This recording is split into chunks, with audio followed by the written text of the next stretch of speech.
Welcome, travelers, to another episode of the Time Travel Trio podcast. I'm Jen. I'm Matt. And I'm Hyde. And we're The Time Travel Trio. The last few episodes. I know. Yes. This is my last choice. It's your last choice. What'd you pick? Whew. I chose Continuum, a Canadian show that originally aired on Showcase, but was then also shown on Sci-Fi Channel. It came out, I believe, in 2012 and ran for 4 seasons. It stars Rachel Nichols, and the description is, a detective in the year 2077, finds herself trapped in present-day Vancouver and searching for ruthless criminals from the future. That's pretty accurate. The show is created by Simon Barry, and it also stars Victor Webster, Eric Knudsen, and one of the guys from 24, Amari Newton. Yeah, he was on 24. Oh, okay. Yeah, I thought he looked familiar. Okay. So it's an interesting show. It was one of those shows that I just saw on my own a long time ago, and I actually watched it pretty religiously once it came out. I got a little lost in season 3 for something happened, and I didn't see all the episodes, but I eventually caught up and then watched all of it. So, it was a show that got to have a proper end, which is rare on Sci-Fi Channel. So it's an interesting show because you do get to see kind of everything from beginning to end, and that's why today I chose the pilot, because that at least introduces people into the world. And since it's my last choice, I wanted to choose something where if people are interested in seeing a very heavy science fiction time travel show, they can just kind of hop in after watching this pilot episode. Cool. Yeah, I've never seen this show, but it definitely intrigues me. I think it was on Netflix for a while, or maybe Amazon Prime or something, but I never actually watched it, but it's definitely interesting. I'd be curious to see kind of how it progresses. Yeah, I'm with you, Jen. I didn't really know the show existed, really. I feel like in my head, there were a lot of time travel TV shows that just came out all at once, and this kind of was like lost in that static for me personally, but I also wasn't seeking it out, so it kind of was just under my radar. Great. Yeah. So there's a trailer that we'll watch. And this is for the show or the pilot? It's kind of for the first season, I believe. Okay. Yeah. 2077. My time, my city. When terrorists killed thousands of innocents, they were condemned to die. They had other plans. Central? I'm separated from my team. I need backup. Who is this? How did you find this channel? What year is this? What year are you from? 2077. The war begins now. You're under arrest. For what? For what you're going to do. You say he's part of a gang? A very dangerous one. You can expect well-coordinated, violent criminal activity and some unorthodox tactics. There's a war coming How can you be so sure? because we're going to start it.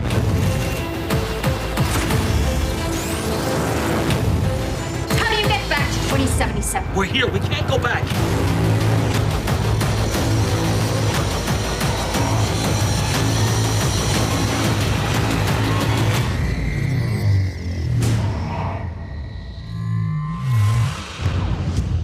There's a lot of shots from the pilot episode in that Mm-hmm. trailer. Definitely not a surprise that the old guy is still alive. They're like, oh yeah, he's dead. We're not going to see it, whatever, blah, blah, blah, bye. I was like, okay, he's clearly not dead. All right. Yeah, that's Kagami, what's his name? Kagami, who leads Liber 8. So He was familiar. he's been in a lot of stuff. So basically there's this terrorist organization called Liber 8 that's about to be executed in 2077 for basically a mass terrorist attack. They're essentially basically the future has become this kind of oligarchy that's controlled by corporations. Mm-hmm. It's become like a hyper libertarian nightmare, basically. Like it's Okay. like take libertarianism and then add on even more like corporate, like government. Basically, corporations became the government. Okay. Yeah, they like bailed out the government pretty much. Right. And so they have Liber 8, which is created, and they are trying to, I guess, cause some noise, but they end up killing a lot of people. And so they're about to be executed, and then they activate a time travel portal or like wormhole. And Kira, who is the main character, she tries to stop them and ends up getting stuck into the wormhole as well and ends up in 2012 Vancouver.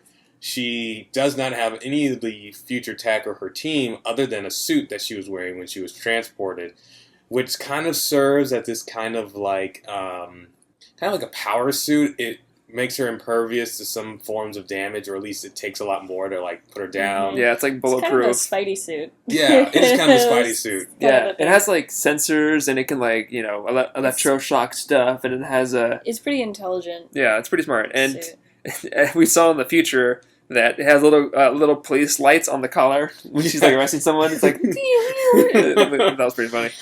The guy is from Once Upon a Time. He plays Geppetto. So there you go. Tony Amendola. Yeah, I knew he looked familiar. I was like, I couldn't place it because he's a bad guy in this. So. And he's also in Mask of Zorro, Mark Zorro. I liked the pilot. I don't know if it totally grabbed me in that I'm like, I need to watch the rest of this show. But as far as an episode, I thought it was good. She's interesting. I definitely found that I was interested in seeing her memories and her flashbacks and whatever, and wanted to know more about her past. So that's good. Good character interest. Yeah, and there's enough. It's not too far in like. It's only 60 years difference, so there's enough that you can play with in the present day that can affect the future. Like she threatened the criminal by like, oh yeah, I know what your parents are, I can kill them and you would just cease to be. And like that like made him talk. So there's enough leeway in terms of like what they can do with having the different time periods. And obviously Alec, who created the future tech and is in the future, as we see at the end, he's like there with her. He was the guy that was like at the beginning of the episode. Like, what year are you from? Yeah. Yeah, he was great. I liked his character a lot. I think he's cool. I really liked I put twist in air quotes, but the twist at the end where she actually has met the older version of him in her timeline, I thought was pretty cool. Yeah, it's pretty cool, and particularly in season 3, that comes back a lot. I don't want to spoil too much. I'm going to give some like light concept spoilers for this show. There's 4 seasons. I'm not going to touch really anything that happens in season 4, but just for warning, I'm not going to give away big plot like twist or something, but I do want to kind of give some perspective to some things. This is something that's this is probably the biggest spoiler I will give for people who have not seen the show past the first episode, and that by the end of season 1, you realize that Kagami and Liver 8 have been framed for a lot of stuff. They're not quite as bad as they're made out to be. They're still villains. But Kagami in particular does have an ideology behind this, and the government that he's trying to bring down has done worse things than Liver 8 has. He did seem more like a cult leader than a terrorist, I would say. Yeah, I mean, it does make sense because obviously the fact that the nation is run by corporations isn't a good thing. And so the fact that they're fighting against it, normally they would be our heroes. Right. But so that's why they're the villains, but I'm sure I can easily see how they can just no, we're fighting against this oppression. So I can definitely see how that would play into especially Kira's motivations as she learns more about all that stuff and how she realizes that she's a soldier for the corporations, It plays into some interesting stuff, and one thing that's, you kind of see a little hints of it, you mentioned it earlier with her, like, saying, like, I kill your parents and do that. Like, as the show goes on, and she becomes more and more desperate to be reunited with, in particular, with her son, she starts fighting way more dirty. Like, there are some things she does that are, like, straight up, like, crimes to, like, to win fights. And she makes a lot of selfish decisions, which I actually like. I actually like that her character isn't just a like, okay, I just want to get home and I'm going to do what you say and I'm going to do like if she ever feels like she can get the advantage on somebody or be in power and control the situation, she will always do that. And so that makes her character very interesting because even though she is the protagonist and she is the good guy, she's not above doing like kind of dirty, low stuff to get what she wants. Which, it's much more interesting. I think that made the show work. It would never work in a movie, but in a show it works because you slowly get kind of eased into her becoming this very ruthless, determined person. Okay. Yeah, I can see that. I Yeah. mean, she wasn't fighting dirty in the pilot episode, but she was like, oh, I'm smarter than these people. I can kind of use my wits against them, and not that she didn't care about them, but she was like, okay, I have this like leverage over them that I can just kind of. Yeah, she Take advantage definitely of. kind of skirted the lines, though, even in the pilot of lying and kind of worming her way into working with the police and Right. lying and whatever. So, like, She's like from we- Portland. yeah. Yeah. So, like, we see that she's not totally by the book, even Mhm. then, which is more interesting, I think, than someone who's, like, very by the book. And, it's always just nice to have female time travelers. Yes. It just does not Definitely. happen a lot. Amen. I don't know why. I don't know why. We talked about this before. I think we talked about this last week, or last episode, like time after time. Mm-hmm. It's like, Yeah. they just don't, I don't know, women don't get to time travel a lot. I mean, I don't know what that's about, why this genre doesn't really give a lot of female leads, but it just, I think we talked about it in Timeline. your timeline maybe. Timeline, Although I guess time after technically time. Mary Steenburgen does time travel at the end. But, Yeah. which we love her. So, let's just talk about the time travel. Although actually, I do want to ask you a question, a spoilery question. Yeah. And so, spoilers, I guess, maybe if you answer it. I am curious if the older version of Alec knows who she is. Yes. Okay. The older version of Alec does know who she That is. eventually that comes up, that Yeah, I think it he comes has up those memories. season 2, I think it comes up, and then at season 3, it becomes a very central plot point. Okay. Gotcha. Cool. The big question is she changing anything but being in the past? Obviously, the first episode isn't. Well, they bring it up, but they don't actually answer it. Obviously, that's something that you would explore over the seasons. But we do have a clip. If you want to get that in now, I guess we can. But it's where kind of Alec brings up. Yeah, Alec so and Kira talk about it. Now, about me. Hello? Get out of my head, Alec. Can't shut me out. I built the system we're talking on, remember? But I understand you think by telling me what I'll become, it'll create some sort of paradox whereby my knowing it won't actually happen. But what you may not know is that there's actually 2 schools of quantum time travel theory. On the one hand, you've already changed the future by going back in time. The damage is done, you can't stop what's already been started. What's the other? That this journey is part of your own timeline from the future. That is to say that all these events have actually happened before and you're just simply going through the motions again. Does that mean I'll get back to my time? If that's what happens, or happened, it's a little confusing, even for me. Which is a constant thing we talk about. Yes. It's basically... I don't know. Basically, in all of time travel, there's 1 or 2 rules. Either you can change the past, or you can't. We talked about in Timeline that you can. And then literally the next episode, Time After Time, you can't change the past. So that's... Continuum... Well, yeah, I mean, technically they both had a consistent timeline, but like Back to the Future, they were changing the past because he was fading as they went by. So those events weren't set in stone. In Timeline, they were because everything was always there. True. Yeah, but That's true. essentially that's always the question we We've ask. seen it all, pretty much. We've seen it. Is kind of how it is. Continuum does... I won't answer which of these obviously is it, but I will say that Continuum plays both of these at one point to make you wonder which one is correct. Yeah, rightfully so. I would hope that they would. Yeah, you don't find out until season 3 what the answer is. That's Interesting. cool.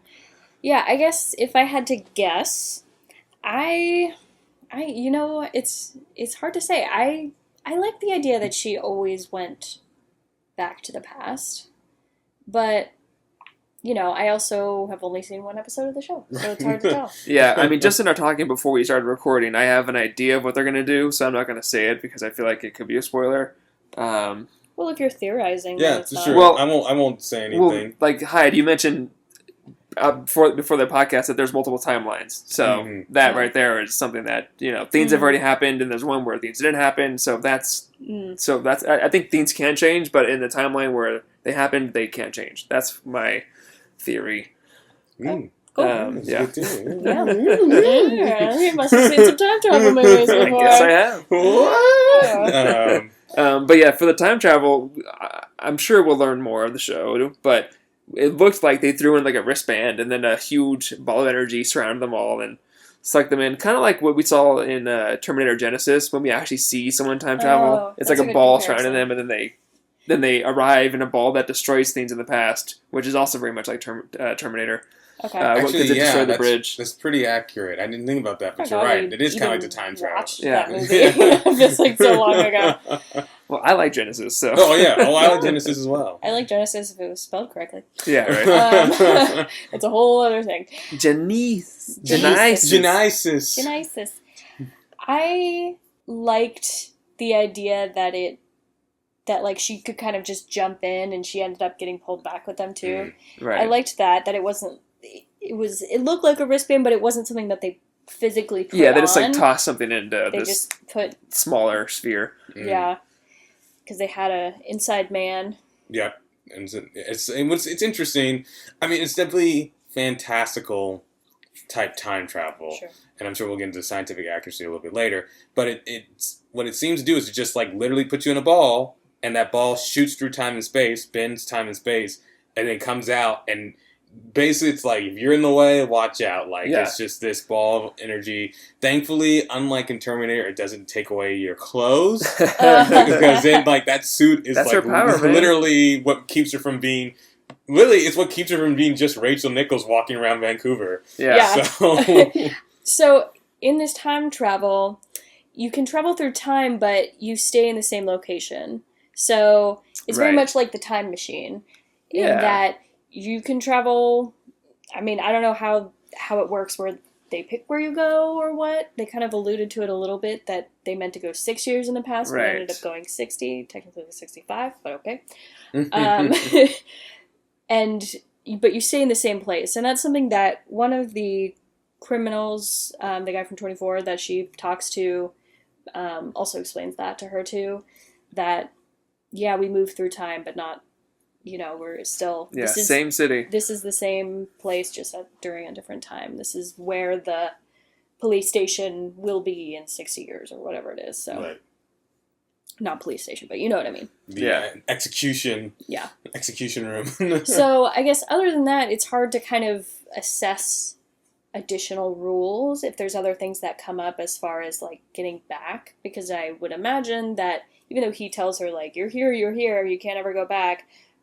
Probably not necessarily 100% true. I could definitely reveal that there is a way to go back. Yeah. And there wouldn't really be a show if there wasn't. Right. Yeah. It's on the poster, actually. She's holding like an orb, and that is an orb that is later discovered that she could use if she can get enough power and energy to it. So she could go back. It's also like broken into pieces, so she has to find pieces. And I think at one point, my memory might be a little hazy on this, but I think at one point certain people liberate, and then some other random people have like different pieces of it, so she has to find ways to maneuver her way to get all those pieces to complete it. Okay. And then of course she's working with the young Alec, because he actually knows how to like put it together to a certain degree. Sure.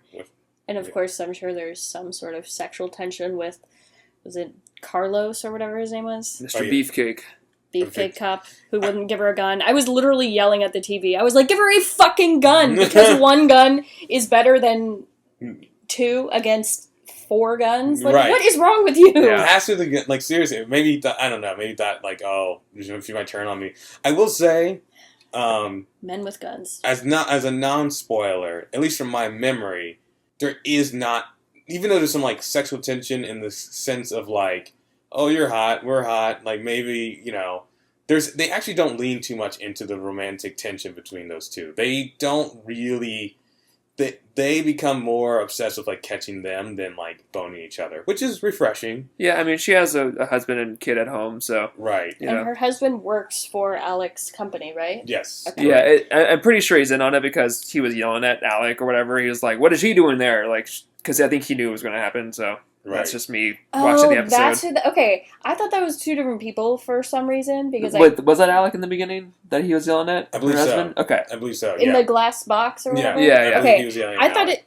it looked like he had dark hair in that scene, and then he was like blonde earlier. right. So I thought it was 2 different yeah. people because I was like, "Who is that guy?" And I was Yeah. just about to ask that actually, but okay, that makes more sense. That Okay, so he knew. What I was think he gonna go I on. think he knew something was wrong. I can't remember if he knew exactly what was going to happen, but he knew something Okay. was wrong. Her husband and her, you find out in later flashbacks, have a very complex relationship, and she definitely wants to see her husband again, but I'll say that she's way more motivated to see her son than her husband. Okay. Yeah, I Fair can enough. kind of feel that vibe a little bit. And there's other people, like Stephen Lobo, who played Matthew Kellogg, who you briefly see in the pilot. They kind of have some sexual tension at some point. Who is he? He was one of the Kellogg. criminals. Yeah, he's one of the criminals. Oh, okay. He Oh, knows a lot more than either person does, so he kind of is someone she always has to continually go back to, because Okay. he kind of gets to 2012 and he's like, this is kind of great. He's like, I'd rather just stay here. I was like, I'm trying to do this to change the future, but it's kind of cool to just chill out here, do my own thing, like check the stock market, lottery. Mhm. He totally is like, he's thinking differently about it, and they kind of have some back and forth. Yeah, I remember Kellogg because I was like, oh, corporations really did take over the future because They named him embodiment of Kellogg. Kellogg. That's really funny. But yeah, he was he was like the lowest status criminal because I think someone threatened him with a knife or whatever, like threw it. Was that him that he got the knife thrown at him? Yeah, I think so. He was like the non-violent of them, I guess. Yeah. Okay, that's cool. So, do you feel like the time travel rules are pretty solid for the show as a whole? Yes, there's one thing they do where they bend the rule. They don't break it, they bend the rule. They kind of do a flash type justification of stuff, maybe. Yes, exactly. Okay. There's a rule they establish, and then I think later on they do a flashback or like a flash forward to 2077 where you find out Alec helped basically coordinate a failsafe to the time travel paradox. And there are duplicates eventually in this show. So she eventually runs into a duplicate of herself Cool. who is sent back thinking that she has been radicalized by Liver 8 and is trying to essentially kill a younger version of the other version of herself because she thinks, like, you are like... Is it her from, like, earlier in her timeline? Yes. Okay. Yeah. It's a very interesting little... So she has traveled then before. Kind of. In a I don't want timeline. to. I don't want to give it away, but okay. But yeah, essentially, she in this turn time of 2012 creates a new timeline where an older version of her, like a version of herself, never went in time at all, and then comes back and is like, "You're part of Liver 8. I have to kill you." Kind of thing. Okay.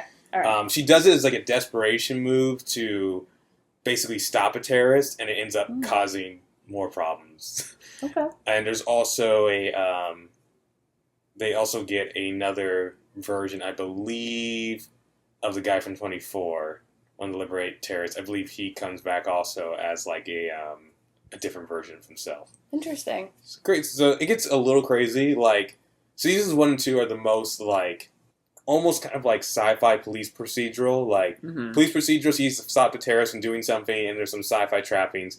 Season 3 goes full on like time travel lore, multiple timelines, flashbacks from modern times to 2077, and then season 4 pretty much gets insane in a good way, but insane. Like they introduce a character called like the Traveler who is able to like jump from timeline. He's like basically a fifth dimensional being of some sort, and it's like that gets crazy. If you haven't been paying attention to the show, and he pops up, you're like, what the hell's going on?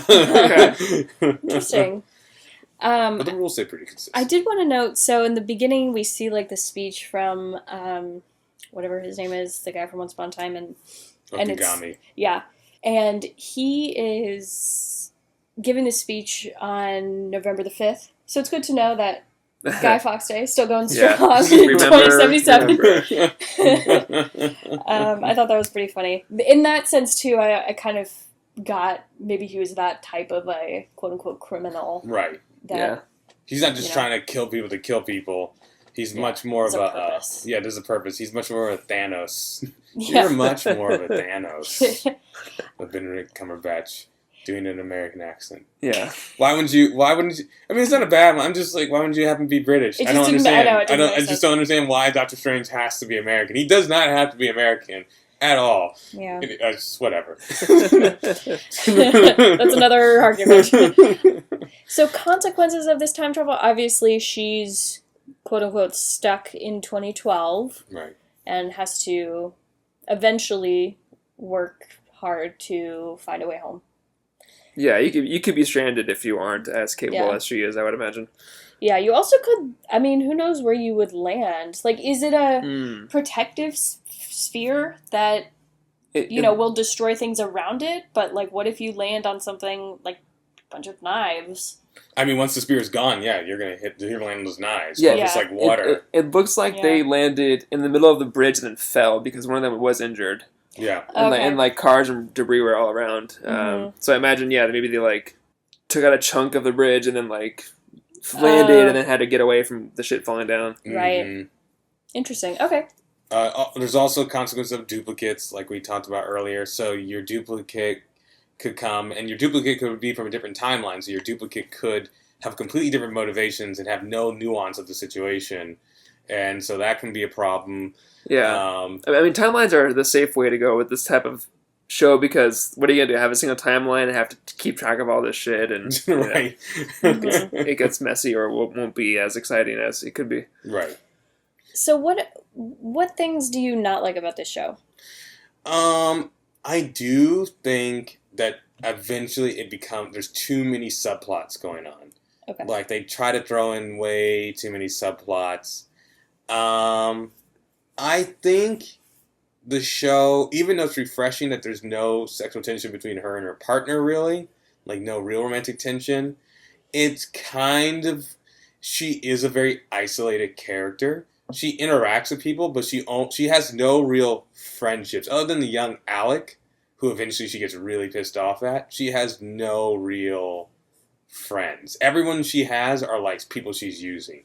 She even meets her grandmother at one point, and she's like, I can use my grandmother. She's like, oh my gosh, it's my grandma. And they have like a kind of a sweet moment, but she's also like, yo, Bye. but I can use this to my advantage. Oh, geez. It's like, which is cool. Kudos to the writers for having a character like that who is very selfish. How does she use her grandmother? It's a little fuzzy again because it's been a couple years since I've seen it, but essentially she finds that her grandmother was like a drug addict, and she's like runs into her, but she also knows that her grandmother has like valuable information, and of course it's her grandmother, so she kind of nurses her grandmother back to health, but then also kind of probes and manipulates her grandmother to give her the information that she needs to take on, like, Liberate and get, like, more information. Which is justified because she needs her, but you wonder, like, how much she's doing because she's like, oh my gosh, this is my grandmother and I need to help her, and how much of it is, I just need you to, like, help me. Like, she's like, you're clearly going to be fine because you are my grandmother, so you were always doing this. She kind of takes the advantage of, like, I don't need to fix her life, I just need information from her, and I just need her to be sober enough to give me information, because if she was like this all this time, it doesn't change anything. And she also doesn't want to mess with her grandmother too much, because she was like, one's if she needs to be messed up for a little while. Yeah. And then that leads her to my grandfather, and so she's like, there's a whole bunch of stuff. So it is selfish, but it is practical. But again, that is one of the feelings of the show, is that there's none of that buddy cop feeling. It's just kind of like, here's who I need to help me this episode, and this episode, and this episode. They also eventually introduce another character who is very pretty, played by Luvia Peterson, something like that. And she's a very interesting character, but the show suddenly takes a very male gaze, like, perception with her, where there's even a scene where you see her in 2077 where she's like completely nude and like they like show her butt and stuff, which is fine, I suppose. But the show was like never like that until that moment. Like the show had a couple of like sexual scenes, and then they introduce her, and they seem to really want to like just keep highlighting her sexuality and her sensuality. And it's okay at first, and after a while it gets a little like, okay, I get it. She's incredibly pretty, and she's like kind of sexy because of her personality and stuff, and she's got like, you know, tattoos and like short hair and like nose piercing, but it gets into this kind of, it's like, is this director and writer just like, yeah, this is my kind of ideal woman, so I'm gonna like have all these situations with her, and I'm like, but remembering what I can remember, those are probably the biggest flaws. And season 4 is a little rushed. It's 6 episodes, and they hammer them in. So like a lot of subplots just kind of get not unresolved, but just wrapped up maybe a little too quickly or neatly, and so it doesn't feel authentic. Okay. So yeah, final episode though I will say is great. I actually think, yeah, it's the top rated episode on IMDb. The final episode is very satisfying. Cool. Well, that's exciting. That was a long walk for Yeah. that. It's okay. No, hey, yeah, we don't know. So Yeah. So, yeah. scientific accuracy. yeah, they don't really say if it's like a wormhole. I don't know if they get more into what it actually is, but it looks like He does mention it's a vortex for whatever that's worth. okay. But It did look like it sucked her in. Mm-hmm. Like when she first, it looked like she was near it, and then like she got pulled into it. yeah. I mean, if you had a wormhole that just opened up right there, I mean, I don't know. We don't really know what wormholes would do if you just created one, and then because it's impossible to just create one on the spot. But with some sci-fi stuff, it's probably similar to Terminator, where it just like uses energy to throw you through time, which isn't quite what a wormhole would do. But I don't know. It's just all sci-fi kind of stuff. Sci-fi mumbo jumbo. Yeah. Cool.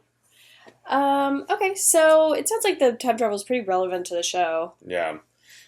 Season 1 is probably the least amount of time travel of all the seasons. Season 1 is pretty much she's just trying to hunt down Liber 8 while she's in 2012, and eventually find a way to get back home. Did they ever go a different time than those 2 times? Or no? When the duplicate episode happens, I believe she travels 2 weeks into the past.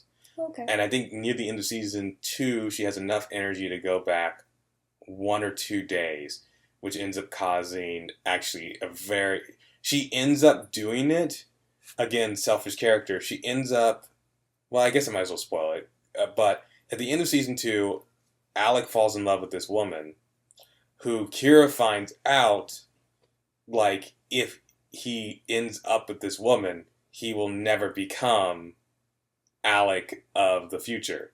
And he realizes that this woman is going to die. So she goes back in time or something because Alec saves her because he was never supposed to meet her. And Alec saves her life, but it's going to destroy the future if he stays with this woman. So I might be a little wrong exactly how it plays out, but essentially she lets this woman die so Alec can become the Alec that he becomes. Wow. Like, it's pretty, like I said, like she does some pretty terrible things in the show. But if he never becomes what he becomes, would she never go back in time? Well, I think it's something like, I think there's something like it's like a parallel thing. Like she would be stuck where she is. Oh, okay. It would be like It would like cut That off kind of all of it. erase that Right. technology. Yeah. Exactly, because it always happened that she went back in time. Okay. So now it would just mean that in this new timeline that she's created, It wouldn't course correct. it wouldn't court. She would just it have would to just be. She just have to live out continue forever with that. stuck Okay. in Yeah. 2012. I mean, So I it's like- definitely do appreciate everything you're saying. I mean, it sounds like they're not just doing it by the books, procedural, kind of thing. So, Right. in that sense, it's interesting. Yeah. Yeah, I might be wrong on that episode, but I'm pretty sure they might have retconned it, or she might have eventually found a way to have the girl live. But I know at one point she does something very terrible, or lets something very terrible happen to that woman. She takes her chemo meds and spikes him to the ground. Right. No chemo for you. No. Knocks her out and puts her in front of a bus. Right. Yeah. Train tracks. Regina Georgetown. So the time travel is pretty relevant to the episode that you chose. It's, it definitely sets up what's going on. And even the stuff, obviously, that unfolds later, we see bits of it and kind of the initial steps. Yeah, of there's those some mystery things. that they're kind of introducing already in the first episode. Yeah, I liked her suit. I know we talked about her suit, but I liked it. I like that you can kind of change the colors of it too. Yeah, and that was a funny scene. It's pretty useful. Mhm. Thought that was good. Yeah, there's an episode where some Joe Smo at a laundromat accidentally gets her jacket because it looks the same as someone else's jacket. Mm-hmm. And I forgot why. I think she was like undercover, and then someone mistook her jacket as like his and like put it on a rack, and so this guy gets the jacket. He's a big sci-fi fan, so when he finds out what the jacket can do, he tries to like take on the terrorist, and he just gets like demolished. It's just like it's kind of the suit episode. It's like, hey, if you're not about the suit, you can't do it, and like that typical thing. Yeah. Where it's like she's like, you find out, yeah, having the suit does not suddenly make you a badass. Like her being a badass makes the suit work. Yes. That's So one of my favorite scenes in Spider-Man Homecoming. right, When Tony Stark says that to him. It's heartbreaking, but it's beautiful. it is Nothing beautiful. without the suit, then. Oh my goodness, Robert Downey And you Jr. shouldn't have it. Ma. Wow.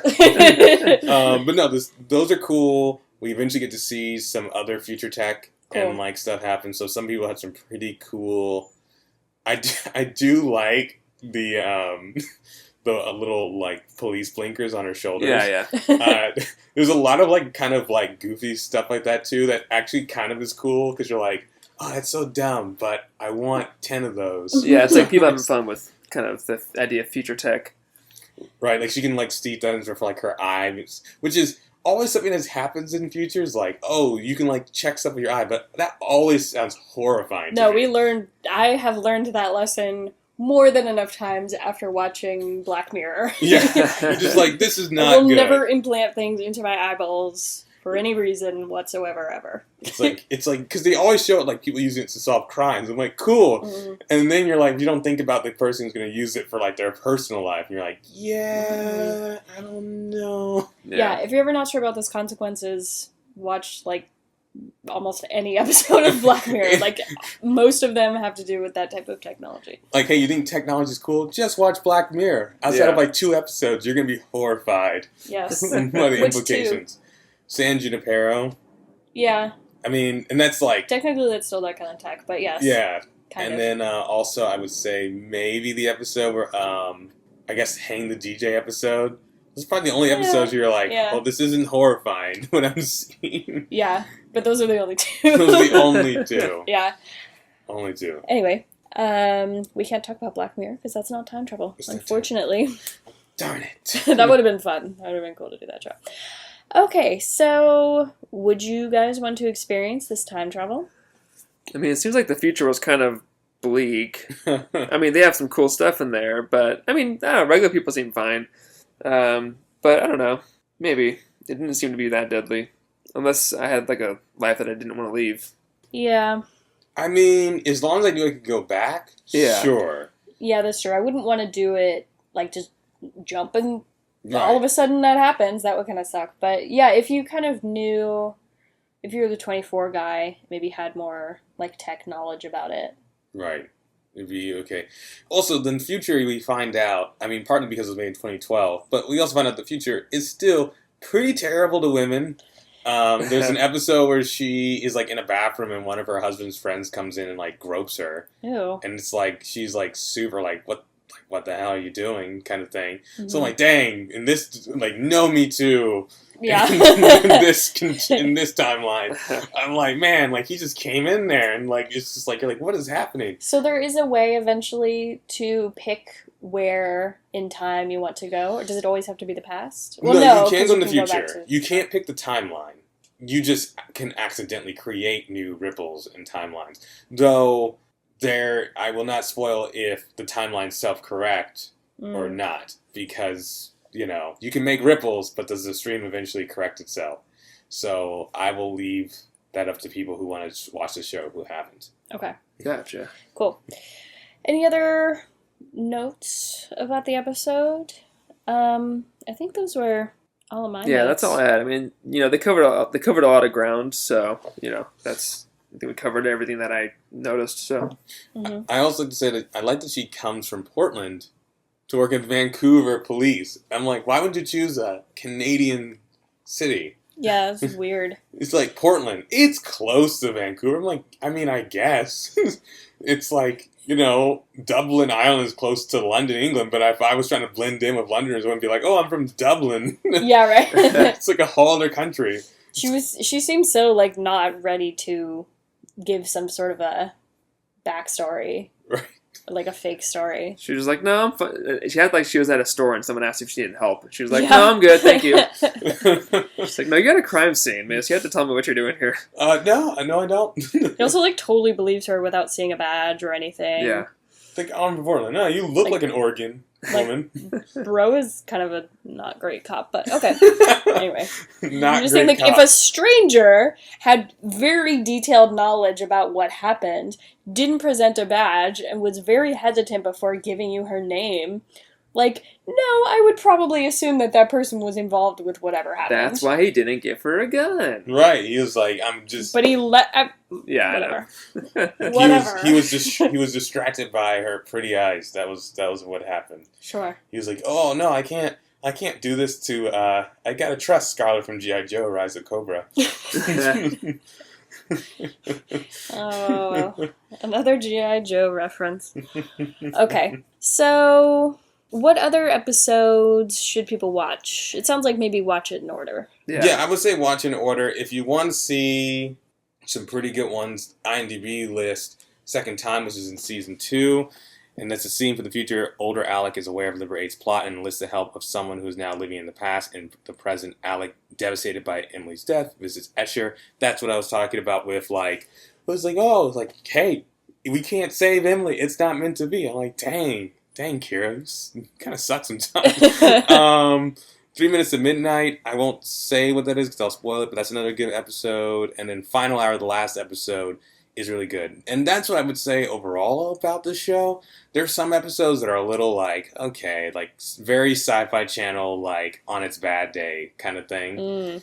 But the good episodes, and they usually have a couple of seasons, are really good. And the ending pulls everything together in a really good way.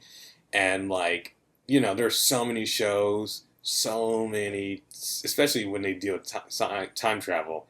There's so many shows that don't know how to end it, and this one manages to, like, they clearly, when they started page 1, they knew how this was all eventually going to end, and it shows, which is nice. Yeah, that's good. That is good. It's good to have a show with an ending. That's for sure. So, should we do final reviews? I guess you can rate the show. Yeah, I'll rate the show. Overall, I think the show's about, for what it is, it's an 8. If I'm going to grade it against all other shows, it probably ends up more like a 7, maybe a 6.5, because it is a low-budget science fiction show. But in terms of low-budget sci-fi, it's really well done. It's very thoughtful. The performances are pretty good. The fight scenes get really good as the show goes on. And the show never falls into the sci-fi trap of, like, making so much and then never finishing the story because it gets canceled like 5 seasons in. Yeah, that is noteworthy that it actually has a conclusion. Right. So yeah, I'll give it an 8. Cool. Yeah, that's good. From what I've seen and from what the potential is, it does seem pretty good. It's kind of hard to give a rating that's fair. Just give an episode rating. Yeah, for the episode, I'll give it a 7.5. I think it was pretty good overall. It definitely covered a lot of ground, and it kind of showed what it could do, I guess, and asked some questions that I knew would be answered at some point. Yeah. Sure.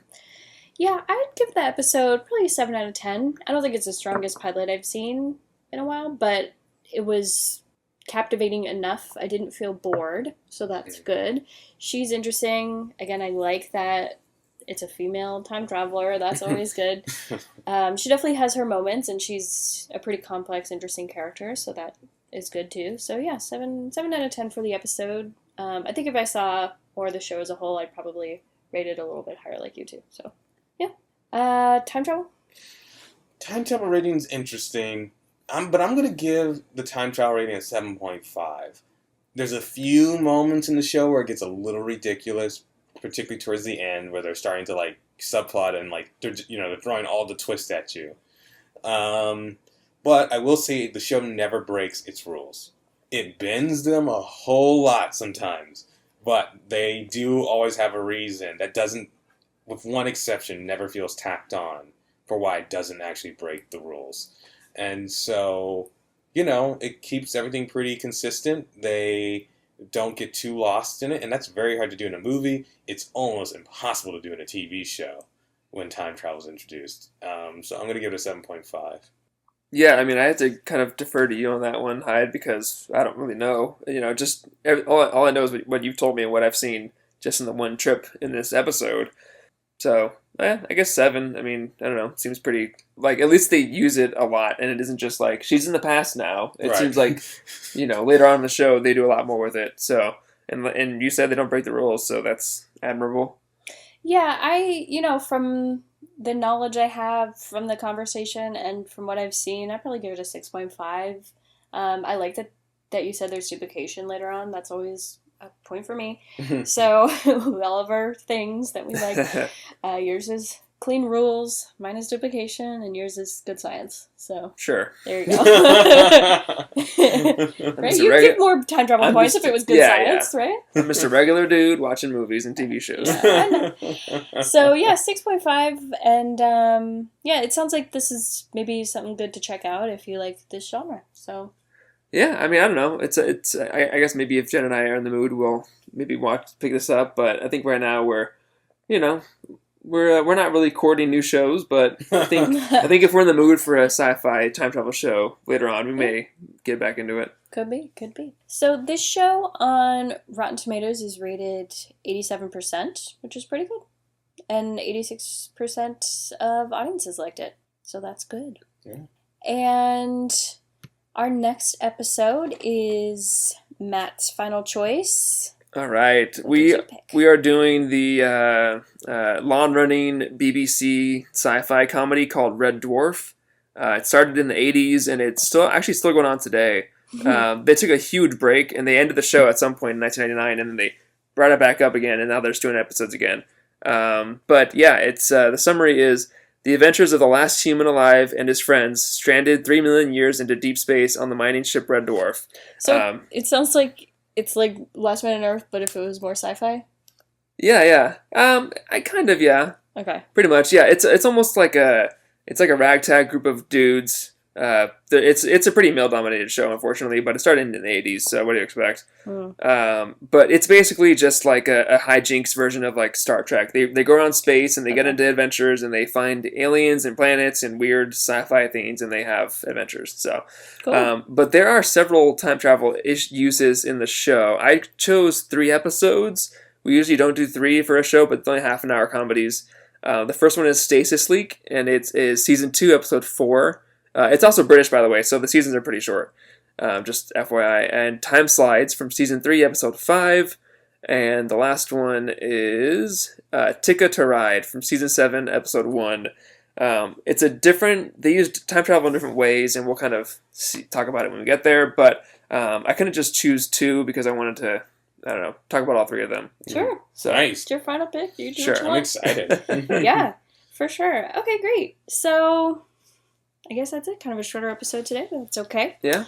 So social media, we are at Time Travel Trio on Twitter and on Instagram if you'd like to follow us, comment, or send us your thoughts. We are on iTunes, SoundCloud, and Stitcher. If you rate, subscribe, or follow us on one of those, we would appreciate it. Tell your friends. They can comment and rate us too, and that would be nice. Personal, I am at Jen Marlis on Twitter and Instagram if you'd like to follow me. I am at Foreman in Space on those. I'm at Robinson is Hyde. And With that, We are out of Time